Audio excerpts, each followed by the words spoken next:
queria compartilhar algo com você. Estava sendo ministrado hoje de manhã, através da videira. Eu queria falar com você a respeito de algumas coisas que nos fazem vencer nessa crise, no meio da crise. Algumas verdades que você precisa lembrar no meio da crise. Graças a Deus, hoje nós nos arriscamos em transmitir, nos viramos, pegamos inteiro de equipamento emprestado de alguns irmãos, computadores, estamos aprendendo a mexer com isso, E creio que isso é para abençoar a sua vida, porque nós sabemos o quanto isso é importante. Eu, como pastor, falava com os outros pastores, com alguns irmãos, a gente sente falta disso. Nós vivemos ministrando, abençoando a vida das pessoas. Falava isso com o pastor ali lá do Amazonas, nós sentimos falta disso.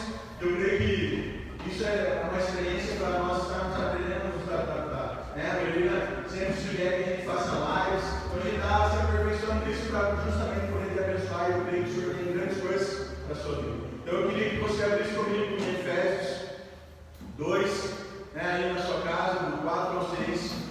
A Bíblia diz em Efésios 2, do 4 ao 6, que nós estamos juntos com o Senhor, sentados com Ele em regiões celestiais. Eu queria ler com você, deixa eu abrir aqui na minha Bíblia, Efésios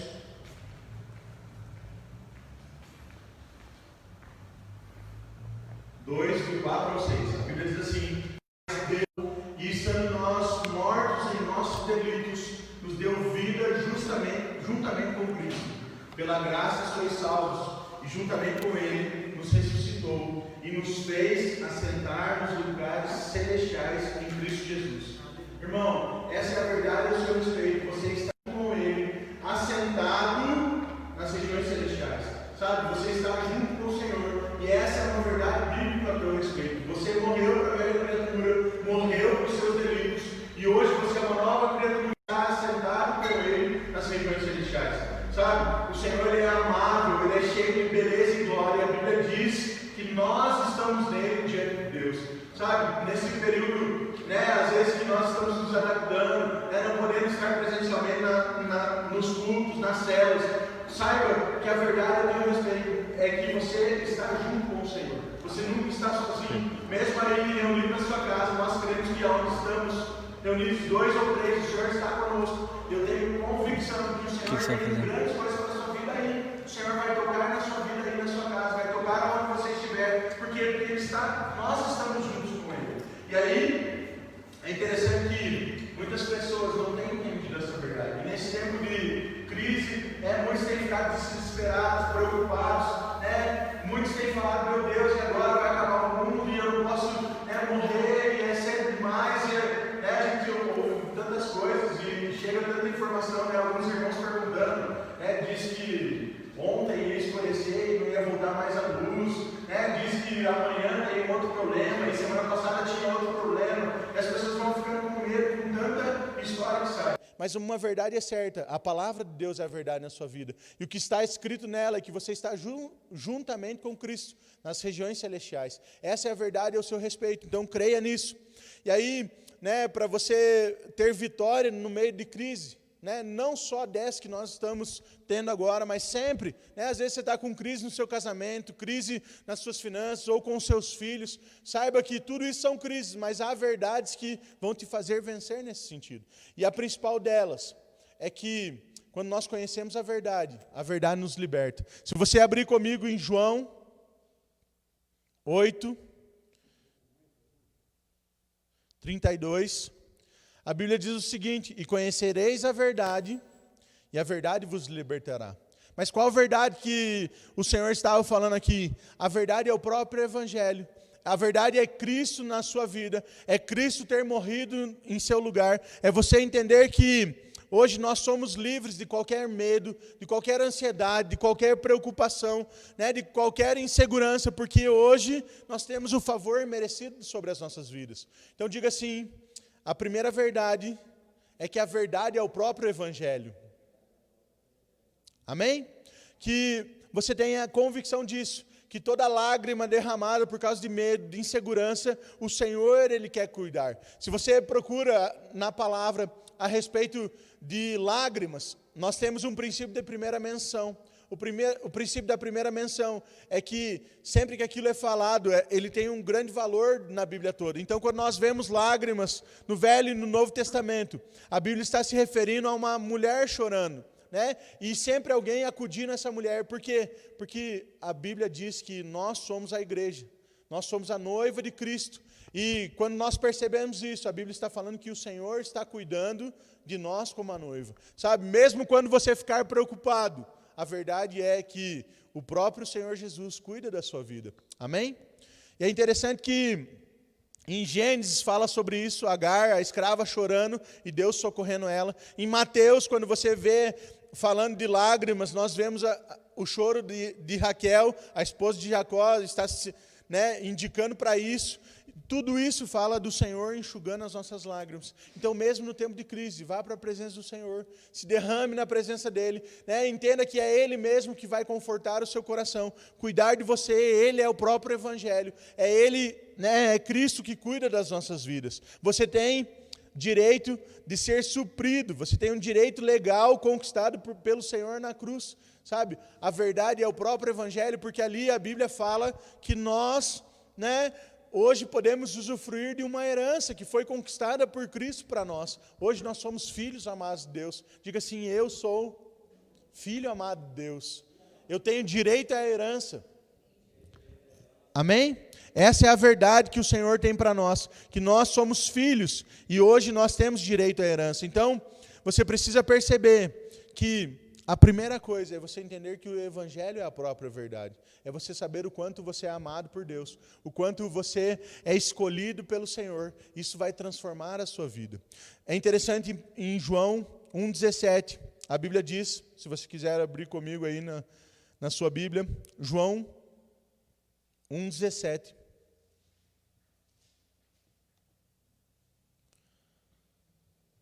A Bíblia diz assim: porque a lei foi dada por intermédio de Moisés, e a graça e a verdade vieram por meio de Jesus Cristo.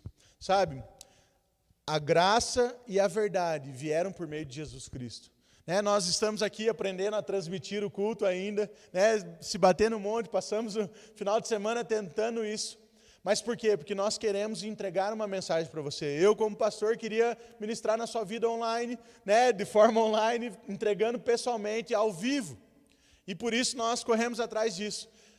Perceba que há uma diferença. Nós poderíamos ter gravado isso e subido para a internet e seria uma mensagem que foi enviada para você. Mas quando nós fazemos ao vivo, né, nós estamos entregando algo. A Bíblia diz que o Senhor Jesus, Ele veio para trazer algo para você. Ele veio pessoalmente.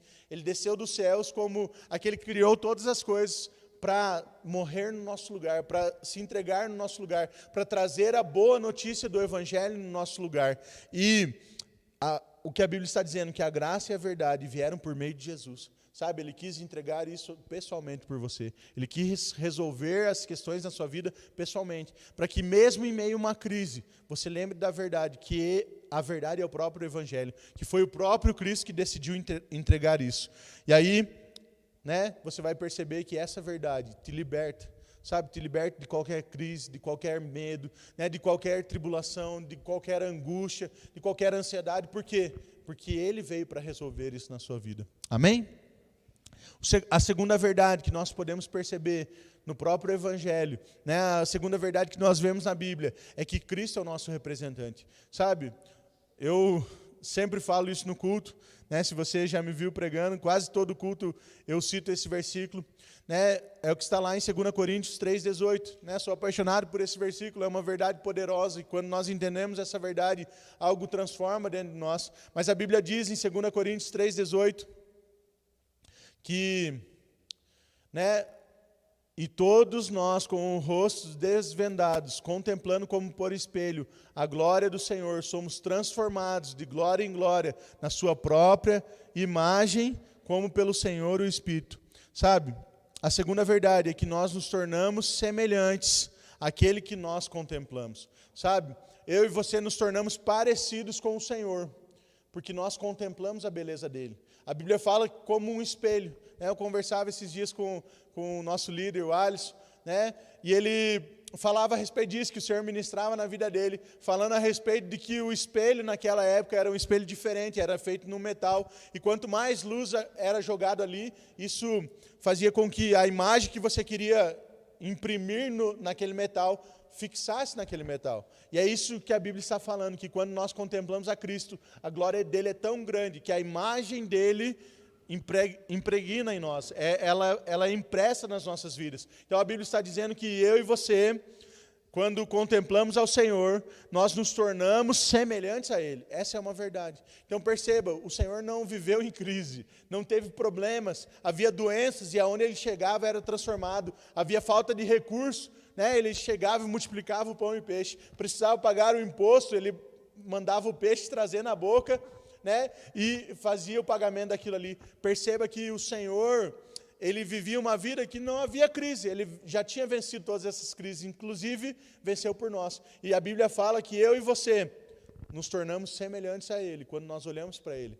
Sabe, é interessante que quando você olha para Salmos 116, do 12 ao 13, né, o salmista está perguntando assim, como, né, que eu vou fazer para o Senhor, né, por todos os benefícios que Ele tem para comigo. E a Bíblia diz que a resposta a isso, no versículo 13, diz assim, tomarei o cálice da salvação e invocarei o nome do Senhor. Então, se você ler o versículo, está dizendo assim, que darei ao Senhor por todos os benefícios para comigo. E a resposta, tomarei o cálice da salvação, invocarei o nome do Senhor. O salmista está dizendo assim, puxa, o que eu faço por tudo aquilo que eu tenho recebido do Senhor, né? Por tudo aquilo que Ele tem abençoado a minha vida. E o próprio salmista responde, ele diz assim, eu vou usufruir mais. Sabe, nós temos aprendido, e a palavra fala que é melhor dar do que receber. Mas a Bíblia está falando isso quando nós falamos a respeito de outra pessoa. Quando eu estou me relacionando com outra pessoa, no sentido, um outro ser humano, eu com a Melina, eu com os líderes, ou eu com os meus pais, é melhor eu dar do que receber. Mas quando nós estamos falando do Senhor, a Bíblia nos ensina que é melhor eu receber do Senhor. Sabe, se você olha para a Bíblia conta de uma passagem em que Jesus, né, ele chegava com os seus discípulos e conversa com uma mulher, né, na beira do poço, e aí ele começa a ministrar na vida daquela mulher, aquela mulher recebe ele como uma fonte de água viva, né, que dura para sempre. E aí os discípulos tinham saído e voltam com comida, e quando eles vão oferecer comida para Jesus, Jesus fala, não, já me alimentei, estou satisfeito. E eles, né, ficam sem entender, como assim já está satisfeito? Nós acabamos de sair para comprar comida, será que alguém entregou comida? E aí a Bíblia fala que Jesus fala que aquela mulher, por ter extraído de Jesus vida, né, por ter conhecido a vida eterna ali, isso deu prazer para ele. Por isso que o salmista também diz que a forma de retribuir tudo aquilo que o Senhor tem para nós é usufruindo, é recebendo mais, né, eu preciso de mais, Senhor, eu quero mais, eu desejo mais. Isso é a forma de você retribuir aquilo que o Senhor tem feito para a sua vida. É você, como homem, receber dele, é você entender que o Senhor tem um banquete para você.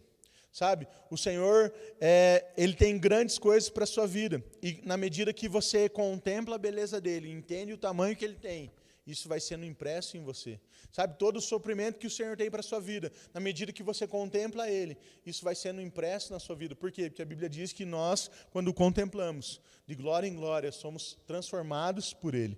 É interessante que, né, a Bíblia fala que simplesmente por olhar ao Senhor, ela não está dizendo que você precisa fazer algo, né, precisa me esforçar para algo, mas ela, na verdade, ela está falando assim, não creia, comece a usufruir disso, olhe para Ele, contemple Ele, né, perceba que você tomar do cálice da salvação, está falando justamente do que nós vamos fazer hoje, por exemplo, que é ceiar, é você entender que você vive baseado na obra consumada do Senhor, e na medida que você contempla isso, você vai sendo transformado na semelhança dele. Amém? O outro ponto que nós podemos encontrar na palavra é que Cristo é o nosso representante perfeito. Em 1 João 4,17, a Bíblia diz assim, nisso em nós é aperfeiçoado o amor, para que no dia do juízo mantenhamos confiança, pois segundo Ele também nós somos nesse mundo. Sabe, o representante perfeito é Cristo. É Ele que nos representa, Ele é um sumo sacerdote, Ele é um lindo retrato daquilo, né, que nós podemos usufruir. Então, quando você contempla a beleza dele, você percebe o quanto ele é maravilhoso e o quanto esse representante é perfeito. O quanto ele entrou na presença do Pai e falou assim: Pai, eu assumo tudo. Eles iam morrer por causa do pecado, mas eu estou assumindo isso. E eu estou representando isso diante do Senhor. E ele era perfeito nesse sentido. Sabe, quando o sacerdote entrava na presença de Deus, o sumo sacerdote entrava na presença de Deus, ele estava representando o povo na presença de Deus. E precisava haver um sacrifício perfeito. Se houvesse um sacrifício perfeito, aquele povo era aceito. Hoje, nós temos alguém que nos representa, e ele é perfeito. Então, diga assim: Cristo é o meu representante. Perfeito. Amém? Essa é a verdade ao teu respeito. Cristo é o seu representante perfeito. Ele está na presença do Senhor e ele já resolveu tudo o que precisava. Ele disse que essa obra foi consumada e que, assim como ele foi, nós somos nesse mundo. Amém? Porque havia um representante, porque ele veio e fez no nosso lugar. Hoje nós podemos nos posicionar assim, usufruindo daquilo que o Senhor tem para nós. E quando nós entendemos essa verdade, né, de que quando contemplamos ele, somos transformados como na imagem e semelhança dele. Quando você percebe que ele é o seu representante perfeito, nós entramos em outras duas verdades. A primeira delas é que os foras da lei podem ter uma grande fé. Então diga assim: o fora da lei pode ter uma grande fé. Amém? Sou até estranho, né? Porque falar de fora da lei parece que alguém está fazendo algo errado, mas eu quero que você entenda isso, porque você hoje tem um representante, você pode viver pela fé. Perceba que a Bíblia fala, né, do Senhor Jesus conversando com os discípulos, e normalmente ele falava uma palavra para eles: homens de pequena fé. Homens de pequena fé, homens de pequena fé. Nunca ele falou homens que não oram muito, homens que não jejuam muito, homens de pequena obediência, né? Homens que não são bons discípulos. Sempre era a mesma coisa, homens de pequena fé. Mas por quê?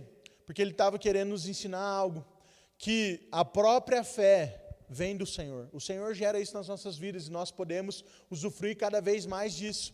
E por que eu disse para você que uma verdade é que os foras da lei têm uma grande fé? Porque a Bíblia conta a respeito de duas pessoas na Bíblia que tiveram uma grande fé, que foram uma fé exemplar e elogiada por Jesus. E essas duas pessoas, se você for pesquisar, está falando do centurião e daquela mulher, né, que foi pedir para que o Senhor orasse, e aí o Senhor falou: olha, eu não posso dar migalhas a você, porque essa comida é para os filhos. E ela falou: não, até migalhas me bastam, né?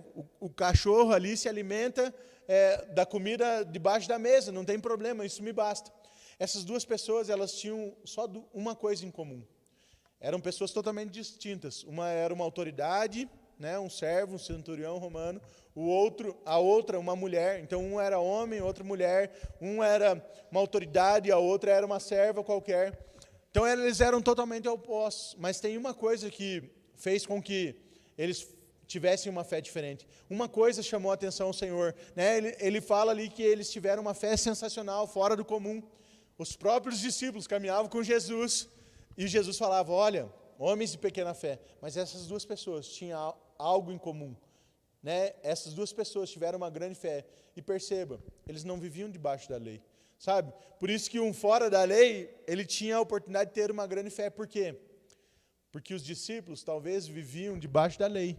A Bíblia conta naquele tempo que esses homens, eles estudavam a palavra porque eram judeus, né? E com 5 anos, né? Depois com 15 anos, eles já sabiam com quase todas as escrituras de cor, para que ele pudesse ser discipulado por alguém, discípulo de algum sumo sacerdote. Ele precisava conhecer de cor as escrituras. Ele sabia a lei de cor.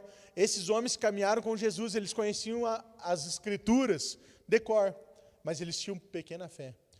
Os outros dois, né, essas outras duas pessoas, a mulher e o centurião, eles não tinham nascido judeus. Eles não tinham aprendido desde pequena as escrituras. Eles não conheciam a lei de cabo a rabo. Não, eles nem conheciam.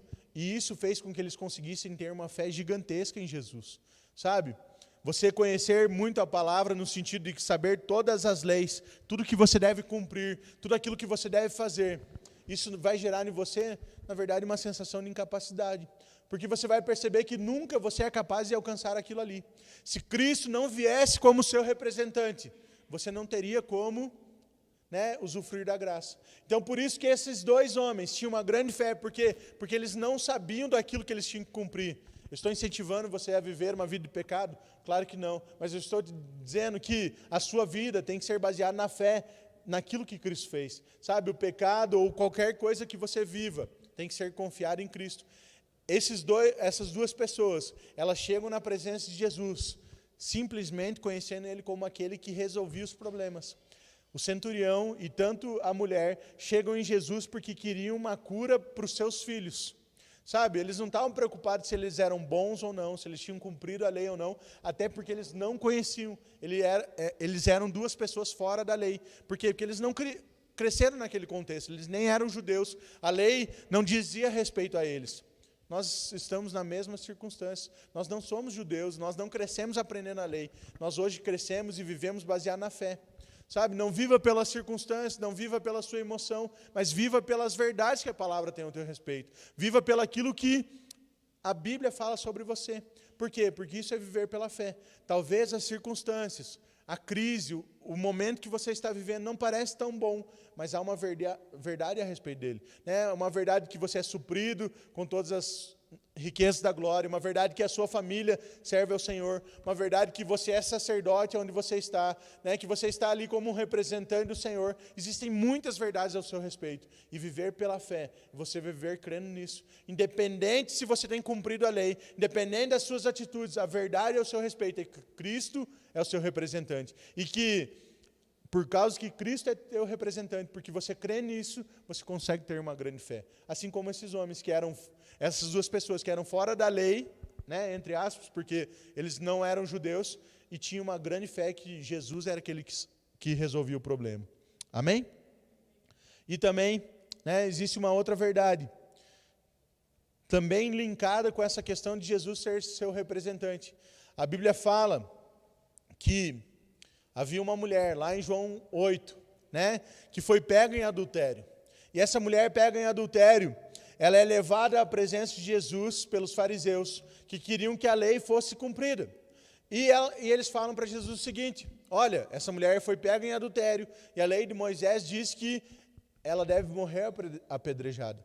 Perceba a reação de Jesus em relação a tudo isso. Se ele dissesse realmente a lei de Moisés manda apedrejar, mataria aquela mulher e iria contra aquilo que ele tinha ensinado, de que ele era o Salvador, de que ele era amor. Mas se ele dissesse que não, essa mulher não deve morrer, porque eu vou morrer no lugar dela, provavelmente os fariseus diriam assim: não, esse homem, ele está pecando porque ele está indo contra a lei de Moisés. E o Senhor, eu creio que o Espírito Santo ali, dando sabedoria para ele, se abaixa, escreve no chão, como dizendo assim: eu que escrevi a lei, porque o chão que ele estava escrevendo era como se fosse de pedra. As leis foram escritas numa tábua de pedra. Por 2 vezes ele faz isso, porque a lei de Moisés foi entregue 2 vezes. A primeira vez, Moisés quebrou as tábuas, irado com o povo, e na segunda vez é que foi entregue. Então, tudo isso está representando que Jesus estava lembrando que ele, como sendo Deus, é que havia escrito aquilo ali. Mas ele não fala nada disso, e quando ele volta, ele só simplesmente diz para aquele povo: olha, se vocês não pecaram, nunca pecaram, atire a pedra. E aí sim cumpram a lei. E aí, um por um, vai deixando. E o único que podia condenar aquela mulher diz assim: olha, eu não te condeno, e agora você pode ir, está livre. Mas por que ele disse que não condenava? Porque ele sabia que era representante daquela mulher em relação ao pecado. E a verdade que nós precisamos crer, que tem a ver com o Senhor ser nosso representante, é que algo que já está pago não pode ser cobrado novamente. Se você tem uma dívida, alguém paga por você, ou se você cometeu um crime e já pagou por esse crime, você não pode ser cobrado novamente. Quando nós lembramos que o Senhor é nosso representante, nós lembramos também que uma dívida não pode ser cobrada 2 vezes. E a dívida do pecado, a condenação sobre as nossas vidas, já foi cobrada lá na cruz por Cristo. Sabe, Cristo já pagou lá na cruz, o Senhor já cobrou essa dívida e Cristo pagou no nosso lugar. Por isso que a Bíblia diz que não há mais condenação para aqueles que estão em Cristo. Se você entende que Ele é o seu representante, você entende que ele já pagou aquilo que deveria ser pago. E hoje não há um segundo pagamento. Não pode ser cobrado de novo. Você não vai ser cobrado de novo por causa dos seus pecados, porque Cristo já pagou por isso. Sabe? E perceba que essa mulher, ela sai dali e ela tem a vida transformada, porque o Senhor estava dando para ela uma verdade nova, que não havia condenação sobre a vida dela, que Ele havia pago no lugar dela. E isso transformou a vida daquela mulher. Perceba que quando você entende essa verdade, que o Senhor é seu representante, entende essa verdade que uma dívida não pode ser cobrada duas vezes, isso não te faz querer pecar mais, isso não te faz querer viver uma vida de pecado, na verdade faz com que você tenha força para não ser acusado e condenado pelos seus pecados, e a partir desse momento viver uma vida diferente, sabe, você ter convicção de que você é amado, de que você não é condenado, isso faz com que você tenha força, não a sua própria força, mas força em Cristo, de viver uma vida em santidade, de buscar viver uma vida agradando ao Senhor, se aproximando dEle, honrando Ele. Por quê? Porque você entende que Ele já conquistou tudo por você, já está consumado, já foi pago. Amém? E é interessante, um último ponto que nós podemos enxergar como uma verdade para que você tenha vitória em meio à crise, é que houve uma grande troca da liberdade. Então diga comigo assim, houve uma grande troca da liberdade.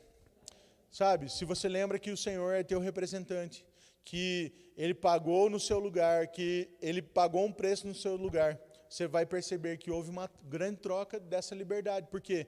Porque você deveria estar escravo, você deveria ser condenado, você deveria estar preso, mas a Bíblia fala que o Senhor morre no nosso lugar, e quando Ele morre no nosso lugar, Ele assume a nossa posição, Ele é condenado, Ele, paga pelos pecados, para que eu e você vivêssemos aquilo que Ele poderia viver. E hoje nós somos livres de todo pecado, nós somos livres de toda condenação. Por quê? Porque Cristo assumiu o nosso lugar, Ele nos representou. E hoje nós temos essa liberdade.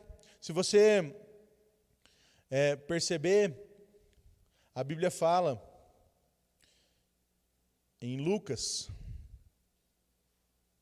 a respeito de uma mulher que estava vivendo em cativeiro há 18 anos.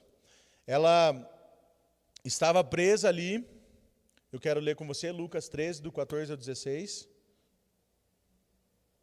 Diz assim: o chefe da sinagoga, indignado de ver que Jesus curava no sábado, disse à multidão: 6 dias há em que se deve trabalhar, vinde, pois, nesses dias para serdes curados, e não no sábado. Disse, porém, o Senhor: hipócritas, cada um de vocês não despende de manjedoura no sábado o seu boi ou o seu jumento para levá-lo a beber? Por quais motivos não se devia livrar desse cativeiro em dia de sábado essa filha de Abraão, a quem Satanás trazia presa há 18 anos? O Senhor está falando assim, não, essa mulher está vivendo 18 anos presa, e hoje eu estou trazendo livramento para ela, estou dando liberdade para ela. Entenda que você está livre de todo medo, de toda maldição, tudo que essa crise pode gerar no seu coração, perceba que o Senhor já levou na cruz isso, e Ele te deu liberdade para viver naquilo que Ele tem para você.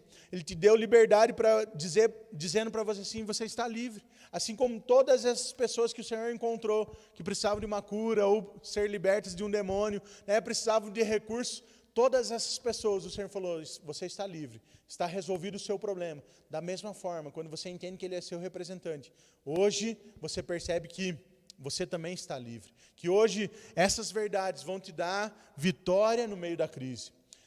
Essa é a verdade ao seu respeito, que você hoje tem um representante que pagou por você, que hoje, esse representante, ele faz com que você tenha uma herança, que possa usufruir dessa herança, que esse representante faz com que você possa ter uma grande fé, que você perceba que já está pago e que hoje você está livre. Amém?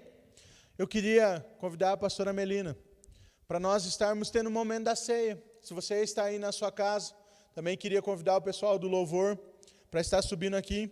Enquanto a pastora Melina vai estar falando um pouco a respeito da ceia, porque a ceia fala justamente de você lembrar dessas verdades que vão te dar vitória no meio da crise. O Senhor tem grandes coisas para você e a pastora vai estar ministrando a respeito disso. Se você está aí na sua casa com os elementos, já se organize, pegue, se prepare para isso. Amém? Amém. Irmãos, que alegria falar com vocês.